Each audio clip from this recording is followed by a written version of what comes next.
How do you deal with like the sickening feeling that accompanies all this, especially with Palestine? Chatters, I've told you this already.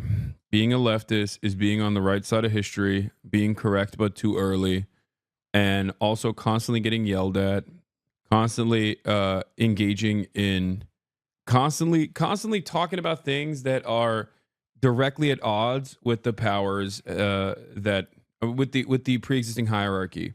You're gonna lose a lot. Okay, that's it. You're gonna lose a lot. So get ready for it. But just as long as you know that your moral compass is correct and you don't lose yourself to the whims of I don't know, wanting a tiny bit of victory in the short term, you just have to keep putting your best foot forward with the knowledge that you're doing the right thing and you're doing right by others. That's it. Like Cenk and Ana lol. I mean, I've talked about this a lot. Reactionary thought is alluring. So when you start training your brain to believe things from a reactionary point of view, you start basically it's the opposite of muscle training, right? If you don't actually constantly work out, you're inevitably going to become a weaker person. Your muscles are going to go away and then maybe even be replaced with fat. Okay? That's how I feel about critical thinking. If you engage in critical thinking and you constantly do it and you apply it all the time, okay, you cause that muscle not to atrophy. Reactionary thinking, on the other hand, is atrophy. And it slowly creeps in. It slowly creeps in. And it can be on a number of different issues. It can be on Israel-Palestine. And as long as it's left unaddressed, I think for many people, they still can fancy themselves to be progressive, except for Palestine, and go along with it for years and years. But obviously, the events that have unfolded over the past 16 months have caused those contradictions to be in the forefront, which are causing people's brains to collapse. For others, it can be about crime, right? You see crime taking place in front of you and you just kind of lose it, where you go, oh my God, this is like a genuinely emotionally traumatic moment. Why is nobody doing something to address this? And then that's when reactionary thinking kicks in. Reactionary thinking, right-wing thinking, is illogical. It's emotional. Okay? You don't care about facts. You don't care about empirical evidence. You care about your own personal feelings and your own broad reception. Okay? So when something happens to you that is genuinely traumatic, it's understandable that something in your brain shifts, where you no longer think about this issue through these systemic solutions, but simply want to deal with it head on, immediately, instantly, take matters into your own hands, or the only systematic solution to it is through a mechanism of enforcement that is more rigid than the past. Okay? Reactionary thinking is a puzzle piece that fits in every argument. Okay? In every single argument. You always go, oh, I know the reason for this. It's DEI. You know what I mean? I know the reason for this. It's black people. I know the reason for this. It's women. I know why something is happening that is bad. It's because insert whatever puzzle piece that you want to put in there, that reactionaries put in there, their daily flavor. Okay? It's illegals. And the interesting part about that is that it's a captivating way of thinking. It's comforting. It's comforting to feel like you have the answer.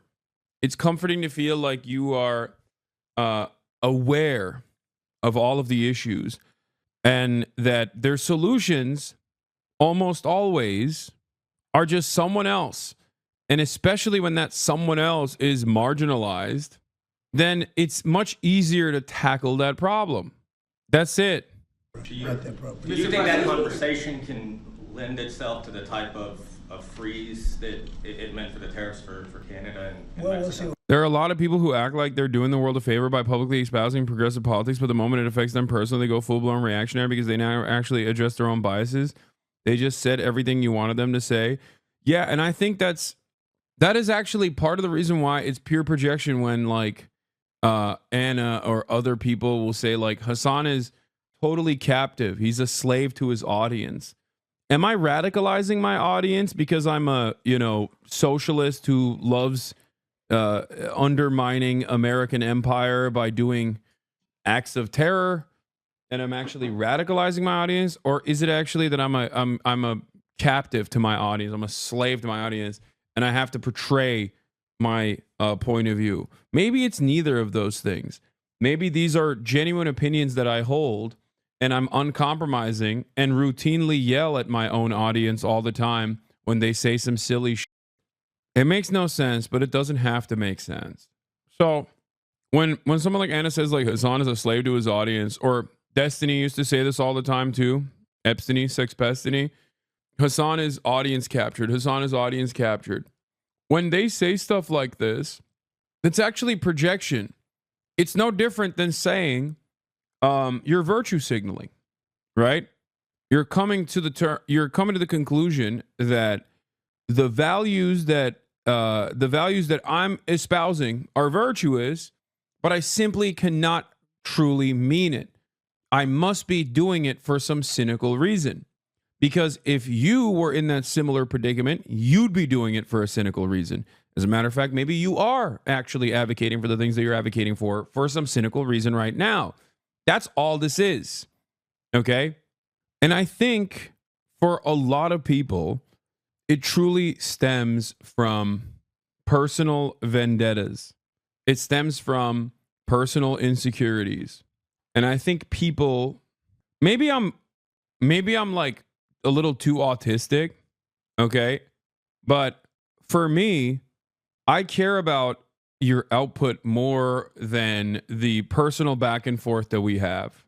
There are plenty of content creators who have treated me not so great. And I'm always going to be gracious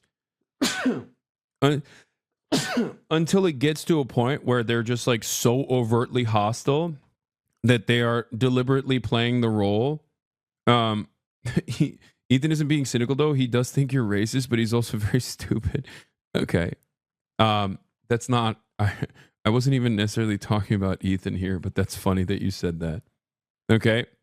The point I was trying to make is maybe it's the autism in me, but I don't necessarily care about like envy as much as I, do I feel envious? Sure. Okay. From time to time, certainly. Okay. Did you watch the full video and fire Frogan yet? First of all, this is the operating, like this is the brain operation that the smartest fans have. What do you mean fire Frogan? From what? Frogan is her own person. She's a content creator on her own. Yes, she mods in this community as well. But like, what do you mean fire Frogan?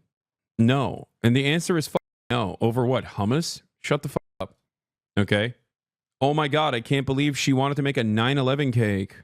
Yeah, let me act like that is the most scary thing I've ever said from a guy who literally said he wanted to bomb the NRA headquarters, or said that Ben Shapiro would be the first to go to the Holocaust camps. I can't believe Frogan made a edgy joke about 9/11. Oh no. Oh, she must be a terrorist. I guess you can only make edgy jokes if you're not a hijabi woman, you know? Like, what are we doing? Where is the consistency, guys? Come on. Also, it's so stupid. Envy and jealousy are different. Anyway, my point was that for me, I think a lot of people that end up trying to make these arguments about how like Hasan is bad for politics and he's radicalizing his audience, yada yada yada. I think a lot of those people actually unironically are coming at this argument from a place of not like a political disagreement, but they're coming at this argument from a place where they have disagreements over something else, maybe jealousy, maybe envy, maybe anger, right? Or resentment over something. But then They try to turn this into a political disagreement because everyone wants to moralize their consumption. Okay? Everyone wants to moralize their consumption. Everyone wants to moralize their call out. They can't just be like, I hate this guy. His vibes are off. Okay? Or they can't simply say, I hate this guy because he's successful and I'm not, and we're in the same field, right? Like, oh, I don't like that, he left the Young Turks and was able to reach levels of success on his own. It's not about that, right? It's not about that. It's actually because that person is like audience captured, and that's the reason why he's advocating for the things that he's advocating for. He must not simply believe the things that he's saying. Like, all of this stuff is just personal perspectives masquerading as a political disagreement. And as long as there is no real massive political disagreement, I will usually just like let it slide. I don't give a shit. Okay.